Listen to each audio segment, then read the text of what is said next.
A runaway trolley is heading toward 5 people tied to the tracks. You're standing next to a lever. If you pull it, the trolley will switch to another track, where one person is tied down. What do you do? This is the trolley problem, and your answer says a lot about how you think. The trolley problem was first introduced by British philosopher Philippa Foot in 1967, and later expanded by Judith Jarvis Thomson. It's a moral thought experiment with a basic question. Is it more ethical to let 5 people die, or to actively cause one person's death to save them? There's no easy answer. Pulling the lever feels logical. You save more lives. But it also makes you directly responsible for someone's death.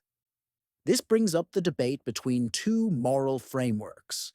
Utilitarianism, the belief that the best choice is the one that maximizes overall good. Deontology, the idea that some actions are morally wrong, no matter the outcome. So, are you saving lives or committing murder? Part 2. Variations make it harder, 120 to 240. Now let's make it more complicated. Version 1. Instead of a lever, you're on a bridge. There's a large man next to you. If you push him off, his body will stop the trolley, but he'll die. Most people won't do it, even though the math is the same. Why?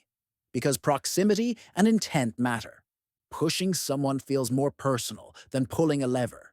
Version 2.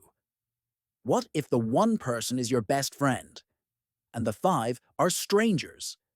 Now emotion and personal relationships override logic. Version 3. What if the one person is a child, and the 5 are elderly? What if you don't know anything about them? These twists expose how our emotions, instincts, and biases shape morality, far more than clean-cut logic. Part 3. Real-world implications. 240 to 340. This isn't just a classroom thought game. The trolley problem applies to real-world dilemmas. Self-driving cars. If a crash is unavoidable, should the car protect the passenger or pedestrians? War and drone strikes. Can you justify killing one person if it prevents the deaths of many others? Medical decisions. Who gets a transplant when there's only one available organ?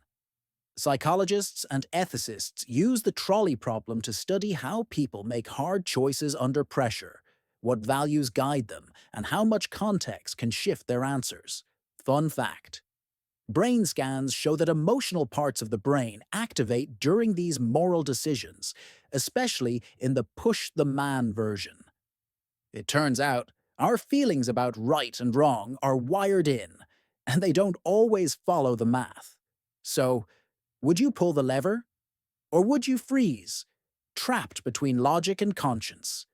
There's no right answer, but your choice reveals how you see life, death, and responsibility. Follow for more psychology that challenges how we think, feel, and make the hardest decisions.